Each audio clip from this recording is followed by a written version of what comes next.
G'day everyone, I'm David Reedy.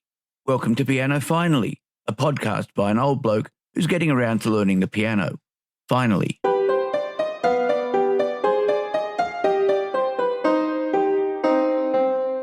Welcome to show 44. Thank you very much for joining me. If this is the first time you're listening to the podcast, I hope you enjoy what you hear. If you've returned for another episode, then thanks. If you too are learning the piano or another musical instrument, let me know how you're going with it. You can contact me at david@pianofinally.show.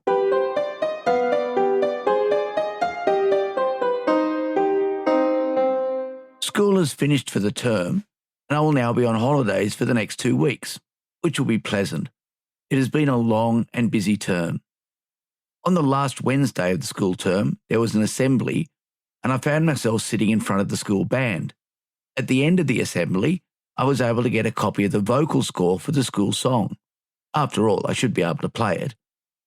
The piece was composed 40 years ago by Kevin Bates and arranged by Bradley Lee for the founding of the school. It's a fairly simple melody designed for group singing. It shouldn't be too hard to pick up, right? Well, sort of right. It was a bit weird. When I finally got to sit down at the piano and give it a try, it sounded wrong. I know the song well, after all, it gets sung at every school assembly. But I could not get my playing to sound even remotely close. I didn't have a lot of time, so I moved on to my normal practice. The next day, I went to practice again and played the school song, and it sounded fine. I have no idea what I did differently, but whatever it was, it worked. I'm still working on the fingerings because, as I have a vocal score, there are no suggested fingers. The opening melody stretches over an octave in D major, and I need to make sure I have a finger available for the F sharp. Here are the opening bars.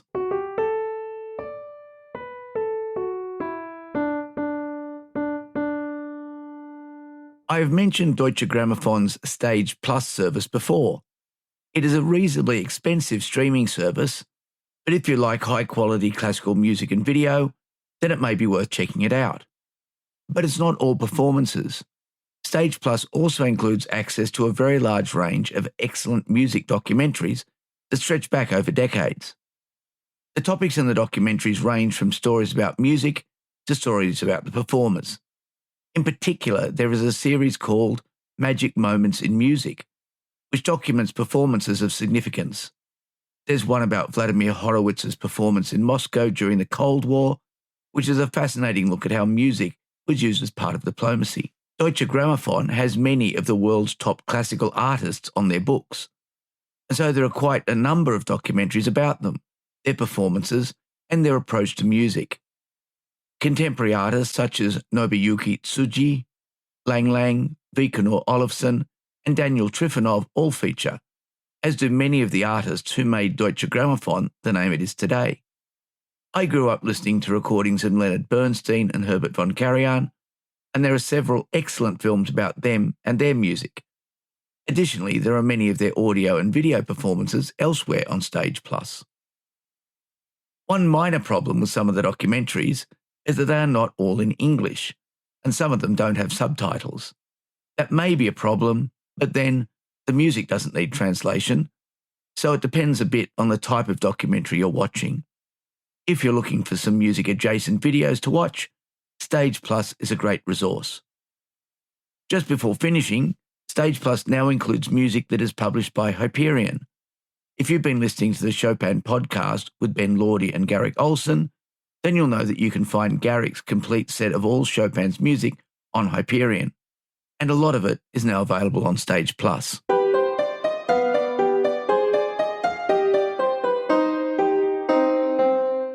Choosing for the year.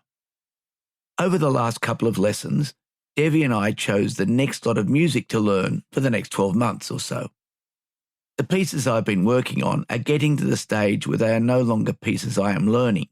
Instead, they're pieces I'm refining. Refining is important, and I'm going to keep at them until they're at the stage where I can play them confidently at a performance level. But at the same time, I also want to move on to something more challenging.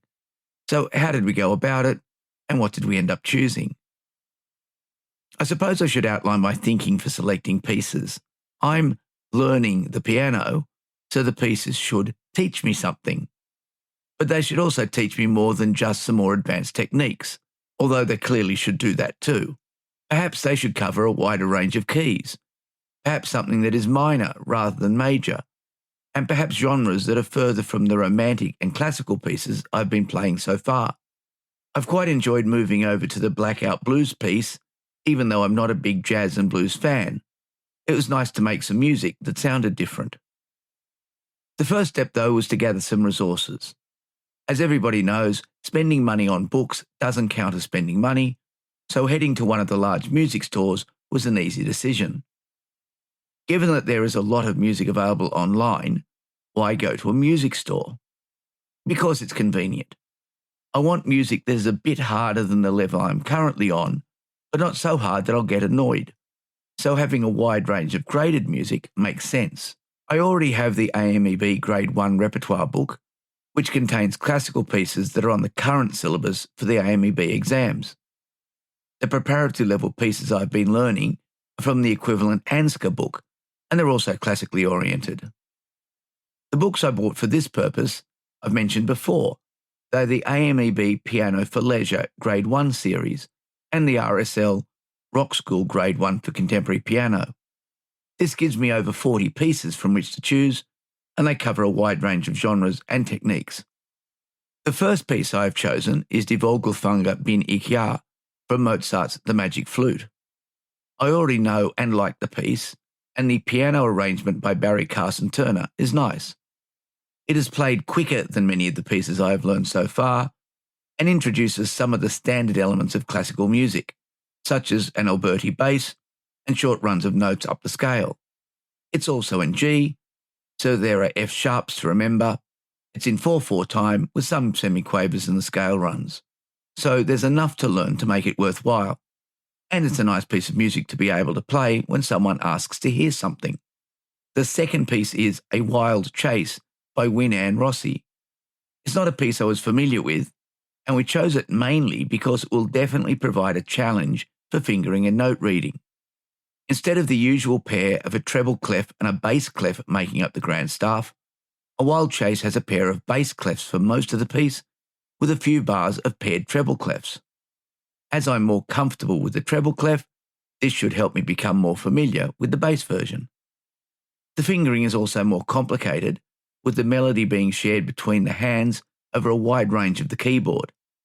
The piece is in 6/8, and the first tempo marking is fast, with an exclamation mark. Towards the end of the piece, the tempo is marked as fast as you can, again with an exclamation mark. One simplification in the piece is that the first 4 bars are repeated as the second 4 bars, but raised an octave and written on the treble clef. The piece doesn't have much in the way of dynamics, but it does have a very strict rhythm, which will be the tricky part to get right. Also, getting the bars to sound as 2 groups of 3 notes is going to take some practice. But isn't that why I chose it? The third piece is Going Baroque by Glenda Austin. This is the most complex looking of the pieces, and my first go at trying something in the Baroque style. Going Baroque is not actually from the 16th century. Indeed, the word Baroque wasn't used until the 19th century. Glenda Austin is a contemporary composer and high school music teacher. This means I don't have to have a discussion about whether the music should have dynamic markings. The piece certainly has a Baroque sound, and I'm enjoying the little bit that I have started with. I expect that this piece will be the one that will take the longest to get comfortable with, but I also think it is the one that will improve my playing the most. The final piece is from the Rock School book. I wanted a piece that wasn't classical. As I've mentioned, I've been looking at adding a Nord Stage 4 stage piano to my keyboard collection and learning more about pop and rock keyboard playing to add to the classical music. I've chosen the Jeff Buckley piece Alleluia, which was made famous by Leonard Cohen and has been covered by almost everyone. It's a simple piece with lots of repeated notes, making the rhythm really important to the song, so it will help me with that aspect of my playing. So, those are the 4 main pieces, along with the school song, that you're going to start hearing in the progress section of each episode. I'm looking forward to getting frustrated learning some new skills. I've included YouTube links to all 4 of the pieces in the show notes so you can hear what they're meant to sound like.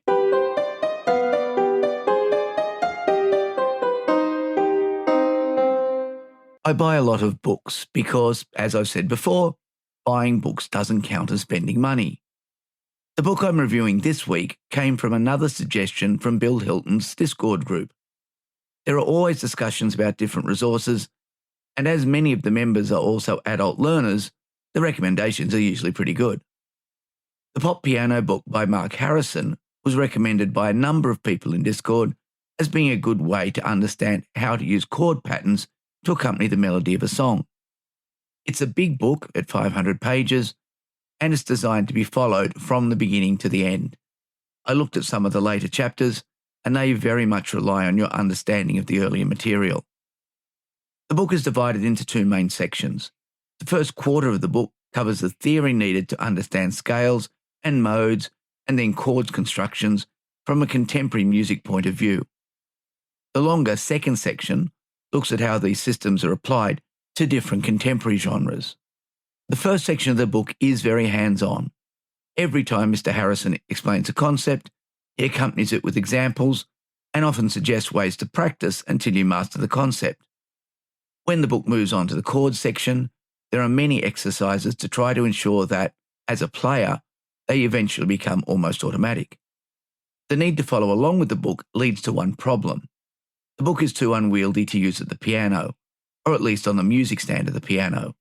And besides, a 500-page perfect-bound book won't stay open regardless.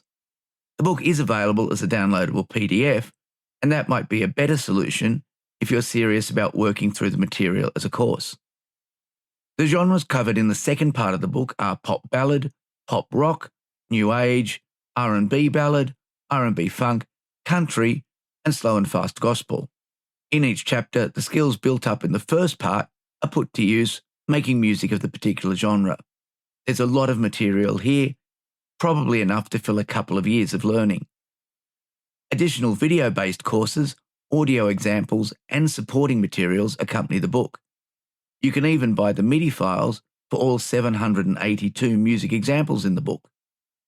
I bought my copy on Amazon as it wasn't available locally, but you can buy the book directly from the author at Harrison Music.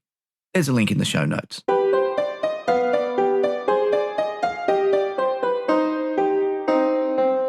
If you'd like to contact me, email is the best way. You'll find me at david@pianofinally.show and the website at www.pianofinally.show. In both cases, Piano Finally is all one word. The show is also on Instagram and available as audio only on YouTube. You can subscribe via any popular iOS or Android podcast application or from directories such as Apple Podcasts, Spotify, or YouTube. I also post an excerpt and link for each episode as an Instagram reel. If you're learning an instrument, let me know where you are in your journey, what's going well, and what are the challenges. I'm off to Armidale to go to a piano concert, so until next week, I hope your piano stays in tune and you enjoy your time at the keys.